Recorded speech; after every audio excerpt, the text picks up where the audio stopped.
l'éducation des jeunes. Le Ticonderoga était un bateau à roues à aubes sur le lac Champlain. On l'appelait la reine du lac. Il a servi de ferry pour les passagers pendant des années, avant d'être mis hors service dans les années 1950. Pour déménager ce symbole américain des temps passés, il faut le tracter sur 3 km à travers champs. La période de l'année choisie pour le déménagement était très importante. Quand on a un vaisseau de plus de 800 tonnes, on sait qu'on va imposer au sol un poids qu'il aura peut-être du mal à absorber. Il a donc fallu attendre le moment le plus froid de l'année pour être sûr que le sol serait dur et capable de supporter un tel poids supplémentaire.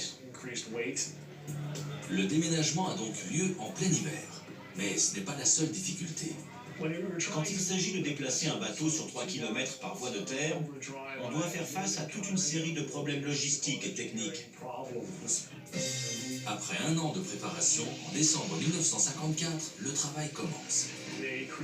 On a bâti une série de barrages et de digues pour permettre au bateau de passer de l'eau à la terre ferme. On a déplacé des quantités de terre pour que le barrage ne laisse pas passer l'eau dans le bassin ainsi créé.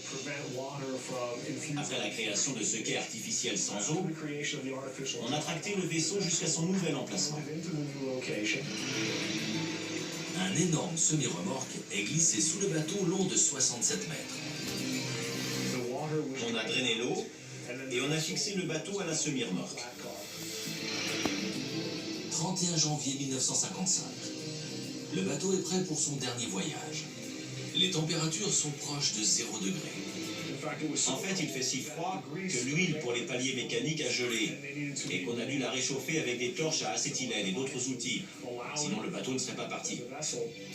Mais une fois parti, la glace devient un avantage. Le pire choix possible aurait été de le déménager au printemps. Mais en fait, c'est un peu ce qui s'est passé. Il y a eu un dégel précoce qui a rendu le sol tout mou et le bateau a commencé à s'enfoncer dans la boue.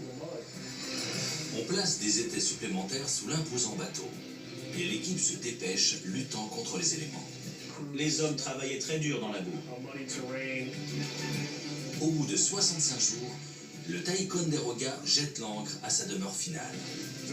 Ça a été un exploit logistique très difficile, mais ça a marché. Retournons à Charleston, en Caroline du Sud. André, notre lieutenant. C'est un bon gars. Je suis là parce que je suis mal payé au boulot. Il ne reste plus que quelques centaines de mètres à parcourir pour ce premier voyage sur Terre de l'esprit de la Caroline du Sud. Maintenant, le plus dur, c'est de préparer la grue et de passer les cendres.